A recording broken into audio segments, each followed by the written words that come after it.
everyone. Hello. Welcome back to my channel. Always so happy to find you here. I upload on Mondays and Thursdays, and then a short philosophical upload on Fridays. Welcome back to my channel. I hope that you have subscribed. Click subscribe anytime while watching this video, including right now, and come back and bring a friend with you.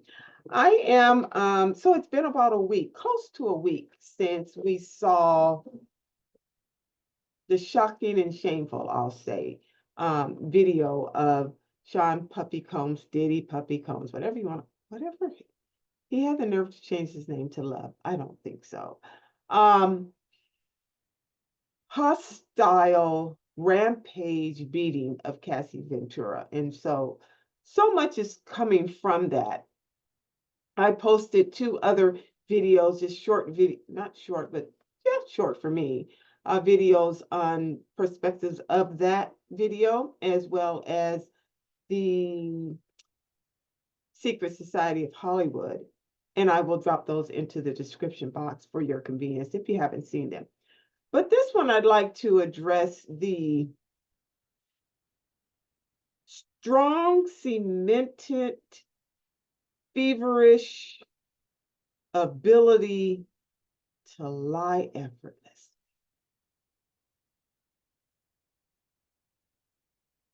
He's done it for years, in that no matter what you say, he denies it with such velocity.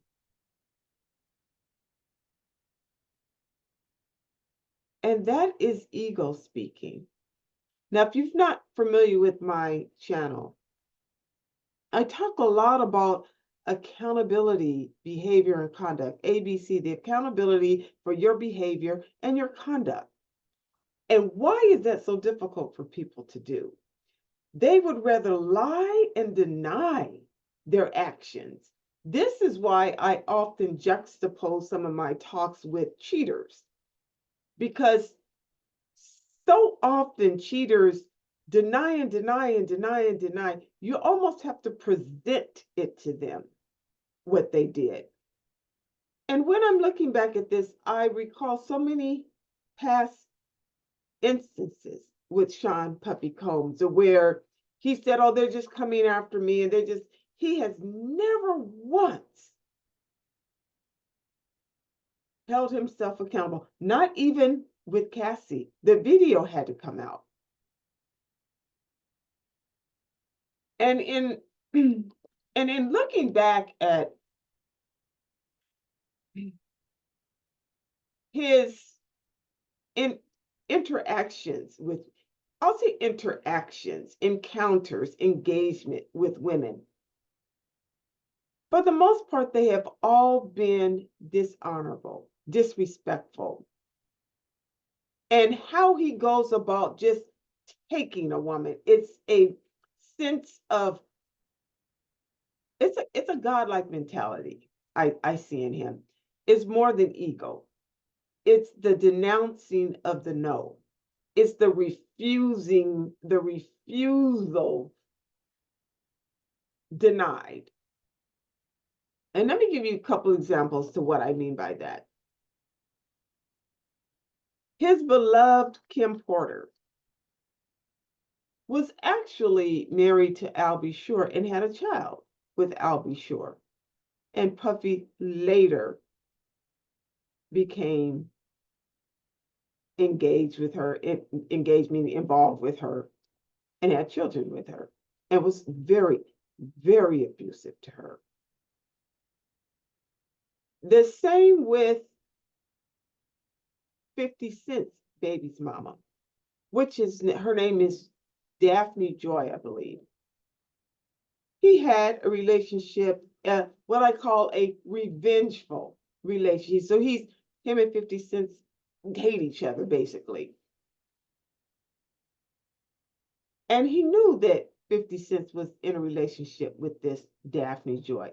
Come to find out now that not only has he been dating her and flaunting it in 50's face and all of that, but has her on a monthly sex stipend. And many other women on a monthly sex stipend. So it's fulfilling his needs despite what you think or feel about it. It's dismantling of the woman's virtue, I'd say. Now, I'm careful to say that because nobody's holding a gun to these women's head to that degree. And there's an agreement, a arrangement for them to do that. But it's this pattern of just taking a woman, which is how he ended up with Cassie. He took Cassie from then coming about in his own musical career, Ryan Leslie. And Diddy was so snake-like, I'll say, in his way of doing it.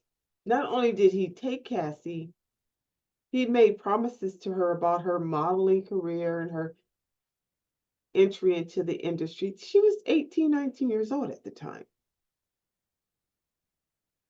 But he closed the door. He made calls and closed the doors often for Ryan Leslie. This is why you're probably saying, who's Ryan Leslie? Yeah, well, Google search that, YouTube that. It's even better because you'll hear Ryan in his own words.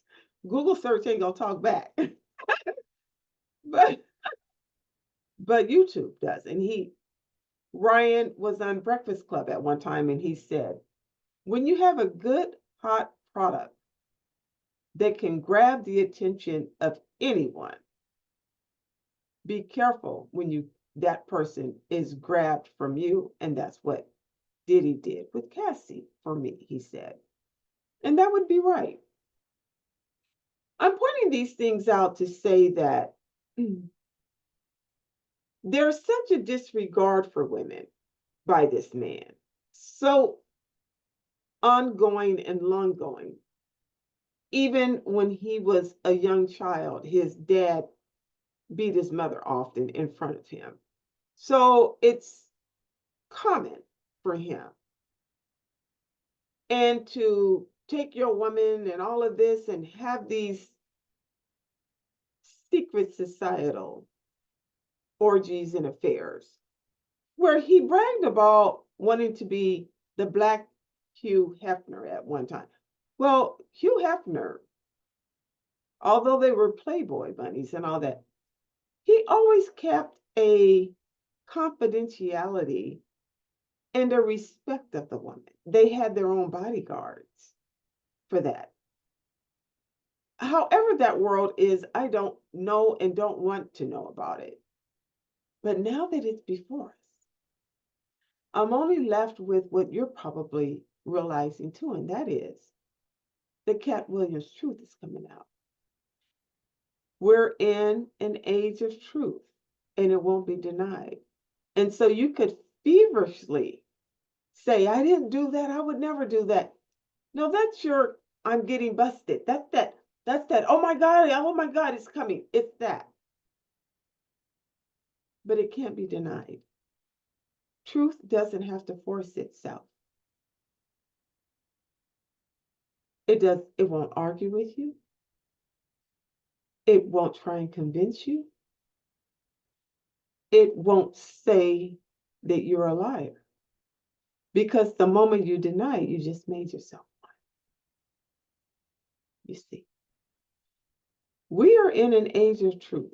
And we are also in a time, I believe, and I think I said it on one or two videos just past, that we are in a time where we are actually seeing the decomposition of our humanity to some degree. This is why we see these images that are shocking and disturbing come forth now. They were always there, that behavior. People that have these easily can go into a store and snatch and grab. Women who would never be the ones that would have a high-speed road chase on a freeway with the police are now doing it constantly. Invasion of our privacy through AI and hackers and everything else. Not to tie that with Diddy, but to tie that to the decompositioning of our humanity, is what I'm saying. I'll share this with you. It just happened. So, I mean, this was not even going to be a part of my talk, but I'll share this with you about the hacking and all that. Just the other day, just 2 days ago, I noticed a transaction on my bank. It wasn't big enough for me to go, oh, what is that? But it was just noticeable enough. I noticed that and I thought, what's that? And I looked into it and I found that a payment was made without my authorization. And see, no, we don't do that. Oh no, you don't play with the girls' money. Trust. When I thought about that, what? Oh, hold up. I called my bank and I said to my bank, I've been with them forever. They know me. They know me by first name. They go, hey, Sheri, what authorized you to pay that? And they said, nothing. I said, do you have anything for me in writing? No. I said, did you have an EFT, electronic funds transfer authorization from me? No. Did I do anything online with the little secure HTTPS and click? No. I said, I'm thinking to myself, how did this happen then? And I went into it. Now, again, it wasn't that big, but it was a couple $100, and enough for me to see it. And I found out. I did my investigation. They said, oh, we don't know. What do you want us to do? What do you want us to do? I said, reverse it. Reverse it. And she said to me, my bank said, do you want me to also put in a fraud? And I said, let me get back to you. Let me get back to you. I hung up the phone and I called the company by which I know did this, because I have business with them, but I never authorized that. How dare you? And I asked them, and they went all over this, that, and the other about why they did. I said, no, I never authorized you. I made a payment with you one time, like months ago. This was months ago. It was actually in January. Well, this is May. Tell me, I asked for supervisor, tell me what made you enter my account without my authorization. And you know what they ended up finding out? It was someone not so trained, they said. And they just picked up a prior transaction and just keyed it in. Oh, I didn't like that. I didn't like that. The reason I'm bringing all of this up, and I fixed it. I fixed it. They actually credited me that. They said, why don't we just take care of this? I said, yeah, why don't you do that? The reason I'm sharing all of that, well, first, it was just fresh. It was freshly happened, but it aggravated me because what gives you the audacity that you had my information and thought it would be okay, even though that bill was coming up? That bill was coming up. I was getting ready to just pay it until I found out it was already paid. I said, who nice to me like that? Pay that bill. The point I'm making is you have to dig into things to get the truth. And even when you do, you find yourself frustrated because you're going here and there about something that should have never happened. But you must get to the bottom of it, because not getting to the bottom of it lets them get off. lets them get off the hook, lets them know that things like this happen nowadays. Let them know it could be a hack. It's you would have owed the bill anyway. We did it for no. This is under control, is what I'm saying. And so I guess what the point I'm making is you can't deny the fact that you did something that you were out of line in doing. You're out of line in taking another man's woman repeatedly. You're out of line for denying the fact that you beat this woman and another woman and another woman. There was a singer. She's also was with that Danity Kane. Was it called Danity Kane? And her name is Aubrey DuBois or something like that. I didn't write it down. And she did this documentary with TMZ about all the things for Diddy. And she was sharing that so many occasions happened with this man that he denied and denied and denied. And it had gotten to the point to where no one even tried going for him.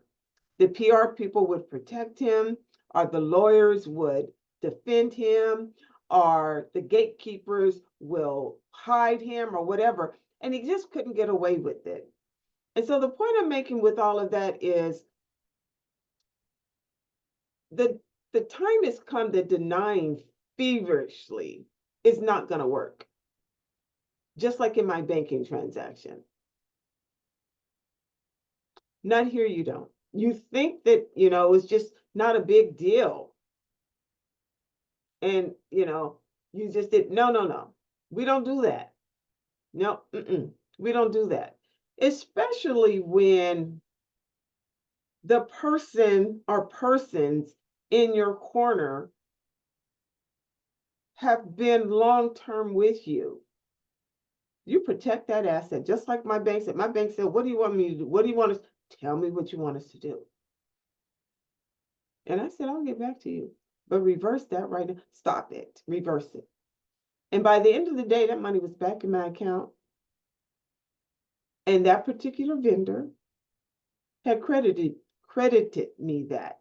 So you have to stand up for yourself for even the smallest of things. And there is nothing small about this situation. There's nothing small about abuse. There's nothing that, despite the fact that the institution you're going against is what I'm saying.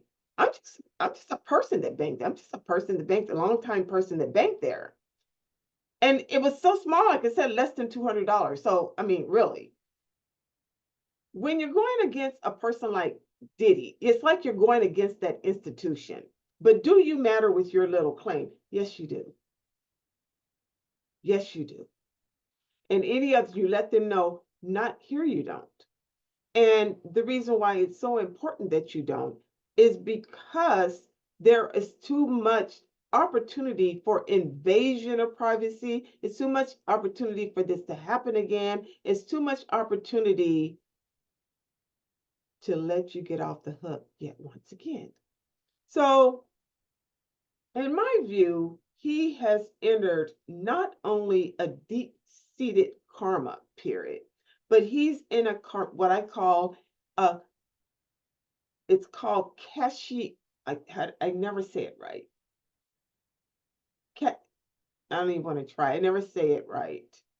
But it's where you have a line of your life in which every past deed debt is being paid due at one time. It's called Cashiac record. Kashaic. It has so many vowels. Cashiac record. Cashiac record is deeper than karma. Karma is cute compared to Cashiac record. Cashiac records is almost a record of the past deeds you've done that's so low down and dirty that everything catches up with you and there's no defense, you will come down. It's considered a Goliath throw. It's considered the stone that David used to center the third eye that hit Goliath and knock him down. So was it David's toss? Was it David himself? Was it David's skill in order to actually position the rock? Was it his animosity? That story says, how dare you come after the gods? David was a scrawny little something, but how dare you come after the gods? Was it that? Or was it the fact that the Cashier record had just appeared and it was time for Goliath to come down? You see, this is how I view all the things that's happening to Diddy right now. The industry, when he came into the industry, he did dirty deeds. He was an intern. He should have respected the lot and the lane by which was opened for him. But he came in as a hustler. His dad was a hustler. Hustler meaning the street life kind of way, not hustler. We all hustle. We go to work every day. That's a form of hustling, I'm finding out, and I believe. But he came in with the mentality that people are disposable. And it grew and grew and grew and grew. And this is why so many people are shivering right now, should he come down and start talking about all the ones that was involved with him. That includes preachers, politicians, judges, the royal court even. So he's a present day Jeffrey Epstein to some degree. This is what I mean about the secret society. And although beating a person is never, ever, ever, ever, ever, ever okay, many women involved with that secret society are kind of like that Daphne Joy, who are on a monthly sex stipend. This is how they do their work. This is okay with them. So that's what I mean by that society. There's a lot of people who have arranged a, I'll say transactional relationships separate from their wife. They have a wife at home or a husband, whatever side they're on, and they keep that nice and public so you can see we're just everyday, we're family people, we're, suburban, and then they go home, and then they go out and they have this arrangement with, and sometimes the wives even know. There are many Hollywood and Hollywood relationships where it's agreed or it's not agreed, but the woman can't do nothing about it, and then men will tell her that. You ain't nothing if you leave me. I was something when I see. This is a sense of some degree of confidence. I'll just say, because I don't want to put it on the woman ever, because that part may not be physical abuse. That's the emotional abuse, disrespect, dishonor, belittling, depleting of the person. That's abuse. That's not physical abuse, but that's abuse too. And so to this, I'll say this. To that, I'll say this, rather. This and this don't go together. So to that, I'll say this. And for all of us, I'll say, married, unmarried, single, shacking, whatever you do, never ever put yourself in such a position that another person can belittle you so much that it will destroy you, mind, body, soul, and heart and soul, ever. Because when you do that, you just made them the God that Diddy became.